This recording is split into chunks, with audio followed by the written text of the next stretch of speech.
কেমন আছেন আপনারা সবাই? আলহামদুলিল্লাহ, আমিও ভালো আছি। সবসময় কামনা করি যে আপনারা সবাই যেন ভালো থাকেন, সুস্থ থাকেন, ঈমানের সাথে থাকেন। এই যে আমরা ভালো আছি, আমাদেরকে ভালো রাখে কে? আল্লাহ। আবার মাঝে মাঝে আমাদেরকে অসুস্থ বানিয়ে পরীক্ষা নেয় কে? আল্লাহ। এজন্য সব সময় প্রশংসা করতে হবে কার? আল্লাহ। সুস্থ অবস্থায়ও আল্লাহ, আবার অসুস্থ অবস্থায়ও আল্লাহ। বিশ্বনবী যখন সুস্থ থাকতেন তখন আল্লাহরে ডাকতেন, অসুস্থ হয়ে গেলে আল্লাহরে ডাকতেন না। ব্যাপারটা কি এমন? কথা বলেন। সুস্থ থাকলেও তিনি জিকির করতেন কার? আল্লাহ। অসুস্থ অবস্থায়ও তিনি জিকির করতেন কার? আল্লাহ। বিশ্বনবী মাঝে মাঝে অসুস্থ হতেন না? কথা বলেন। বিশ্বনবী অসুস্থ হতেন, তারপরেও তিনি আল্লাহর কাছে চাইতেন। বিশ্বনবী বলতেন, ইযা সাআলতা ফাসআলিল্লাহ, যখন চাইবা আল্লাহর কাছে চাও। কার কাছে? না খাজা বাবা, ল্যাংটা বাবা, বড় হুজুর, মেজ হুজুর, ছোট হুজুর? কার কাছে? সহজ না হিসাবটা? ইযা সাআলতা ফাসআলিল্লাহ, যখন চাইবে তো আল্লাহর কাছে চাও। ওয়া ইযা ইসতাআনতা ফাসতাইন বিল্লাহ, সাহায্যের দরকার কার কাছে সাহায্য চাবা? কেউ যেটা পারে না পারে কে? আল্লাহ। কেউ যেটা বোঝে না বুঝে কে? আল্লাহ। কেউ যেটা দেখে না দেখে কে? আল্লাহ। পৃথিবীর সবার চোখকে ফাঁকি দিলেও আপনি কি আল্লাহর চোখ ফাঁকি দিতে পারবেন? আল্লাহ ইজ ওয়াচিং ইউ, আল্লাহ সুবহানাহু ওয়া তাআলা ইজ অবজার্ভিং ইউ। আল্লাহ আপনারা দেখছেন। আপনি ঘরের ভেতরে দরজা বন্ধ করে রাত্রিবেলা সুইচ অফ, পর্দা টানিয়ে দিয়েছেন, লাইট অফ, সব বন্ধ, পাপ করেছেন, অন্যায় করেছেন, পৃথিবীর কোনো চোখ দেখে নাই, কাক পক্ষীও টের পায় নাই। টের পেয়েছে কে? আল্লাহ। ওনার চোখকে ফাঁকি দেয়া যায়? পুলিশের চোখ ফাঁকি দেয়া যায় কি যায় না? পুলিশ আসলেই জনগণের বন্ধু, ঠিক কি না? আল্লাহ আমার পুলিশ ভাইদেরকে তুমি কবুল করো। তো এই পুলিশের চোখও কিন্তু ফাঁকি দেয়া যায়, যায় না? র্যাবের চোখ ফাঁকি দেয়া যায় না? বিডিআরের চোখ, পরীক্ষার হলে ম্যাজিস্ট্রেটের চোখ, ম্যাজিস্ট্রেট আছেন না এদিকে? আছে দু একজন। তো ম্যাজিস্ট্রেটের চোখও কিন্তু ফাঁকি দেয়া যায়। বিমানবন্দরে যাত্রীরা যখন নামে তখনই জিজ্ঞেস করে কোত্থেকে আসছেন, গোল্ড আছে কিনা, বার আছে কিনা, এটা আছে কিনা, ওইটা আছে কিনা। তো এই যে বিমানবন্দরের কাস্টমস অফিসারের চোখ ফাঁকি দিয়ে অনেকে স্বর্ণ নিয়ে আসে, এরকম ডাকাইত আছে না নাই? তার মানে বিমানবন্দরের কাস্টমস অফিসারের চোখও ফাঁকি দেয়া যায় কি যায় না? তো পুলিশের চোখ ফাঁকি দেয়া যায়, র্যাবের চোখ ফাঁকি দেয়া যায়, বিমানবন্দরের কাস্টমস অফিসারের চোখ ফাঁকি দেয়া যায়, কিন্তু আল্লাহর চোখ ফাঁকি দেয়া যায়? চিল্লায় বলেন ফাঁকি দেয়া যাবে? এজন্য কেউ যেটা দেখে না দেখে কে? আল্লাহ। কেউ যেটা শোনে না শোনে কে? আল্লাহ। কেউ যেটা বুঝে না বুঝে কে? আল্লাহ। এজন্য চাইবেন কার কাছে? নাকি দয়াল বাবার কাছে? দয়াল বাবা রে দয়া করো আমারে। কি সুন্দর মিলাইছে, দয়াল বাবারে দয়া করো আমারে। দয়াল বাবা আপনার কিচ্ছু করতে পারে না। এটাই হচ্ছে খালেস তাওহীদের ধারণা। তাওহীদ মানে একত্ববাদ, ওয়াননেস অফ গড।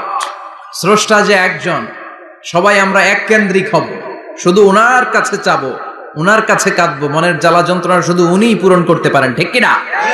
এটার নাম তাওহীদ। এটার নাম কি? তাওহীদেরই মুর্শিদ আমার মুহাম্মাদের নাম বলো, মুহাম্মাদের নাম। আল্লাহর নাম জপলে বুঝতে পারি আল্লাহরই কালাম, বলো মুহাম্মাদের নাম।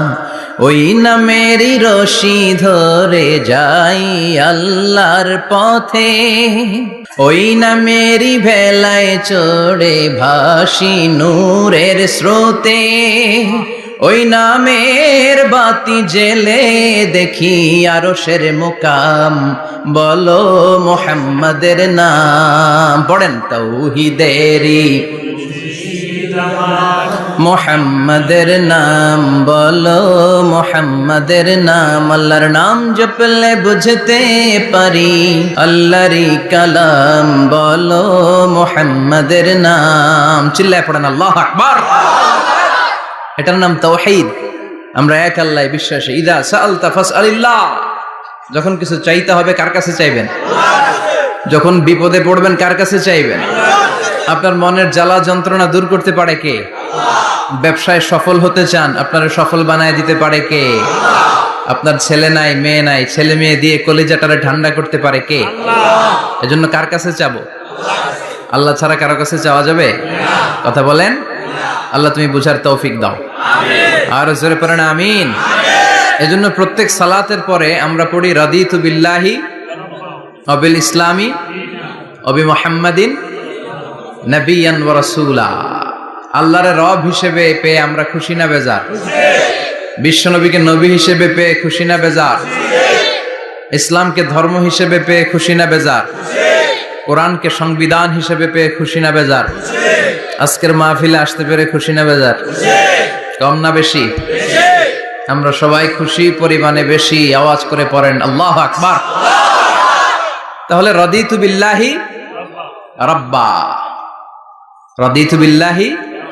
প্রত্যেক সালাতের পরে এই দোয়াটা পড়েন তো? এই দোয়াটা পড়বেন, রাদিতু বিল্লাহি রাব্বা। আমরা আল্লাহকে রব হিসেবে পেয়ে খুশি, কারণ তিনি এমন রব, তিনি আমাদের মনের সব আকুতি জ্বালা যন্ত্রণাকে সমাধান করে দিতে পারেন। চিল্লায় বলেন ঠিক কিনা? তিনি এমন রব, আমরা গোপনে কিছু করলেও তিনি দেখেন, প্রকাশ্যে কিছু করলেও তিনি দেখেন। সূচনাহীন অতীত থেকে তিনি আছেন, শেষহীন ভবিষ্যৎ পর্যন্ত তিনি থাকবেন। চিল্লায় বলেন তিনি কে? এজন্য রাব্বুল আলামিন বলেন হুয়াল আউয়ালু ওয়াল আখিরু ওয়াজ যাহিরু ওয়াল বাতিন ওয়া হুয়া বিকুল্লি শাইইন আলিম। আল্লাহ বললেন আমি প্রথম, আমি শেষ, আমি প্রকাশ্য, আমি গোপন। ঠিক কি না? প্রথমে কে? আওয়াজ করে বলতে হবে, প্রথমে কে? প্রথমে আল্লাহ আল্লাহ, শেষেও আল্লাহ আল্লাহ, আকাশে আল্লাহ আল্লাহ, জমিনে আল্লাহ আল্লাহ। চিল্লায় পড়েন প্রথমে আল্লাহ আল্লাহ, শেষেও আল্লাহ আল্লাহ, আকাশে আল্লাহ আল্লাহ, জমিনে আল্লাহ আল্লাহ। নিখিল জাহান গাই গুণগান তার নামে গাই, আমরাও গাহি তাআলা হামদে বারি তাআলা, হামদে বারি তাআলা, হামদে বারি তাআলা। চিল্লায় পড়েন আল্লাহু আকবার। হুয়াল আউয়াল ওয়াল আখির ওয়াজ যাহির ওয়াল বাতিন। তিনি প্রথম, তার আগে কেউ আছে? কথা কন। তিনি কবে থেকে আছেন? অনেক সময় আমাদের মাথায় প্রশ্ন জাগে, এই যে আল্লাহ আছে, কবে থেকে আছে? কবে থেকে? উনি শুরুটা কবে? আল্লাহ বলে আমি সূচনাহীন অতীত থেকে আছি। আমি এমন অতীত থেকে আছি যেই অতীতের কোনো সূচনা নাই। সুবহানাল্লাহ কইবেন না? আবার আমি সীমাহীন ভবিষ্যৎ পর্যন্ত থাকবো। সুবহানাল্লাহ পড়েন। এমন ভবিষ্যৎ যেটা সীমা নাই, এমন অতীত যেটা শুরু হয় নাই, তিনি হচ্ছেন আল্লাহ। চিল্লায় বলেন তিনি কে? এজন্য আমরা বলি রাদিতু বিল্লাহি রাব্বা, রব হিসেবে আল্লাহ তোমারে পেয়ে আমরা খুশি। এজন্য আমাদের ইবাদতের সব জায়গায় এই রবের নামের গুণগান আছে।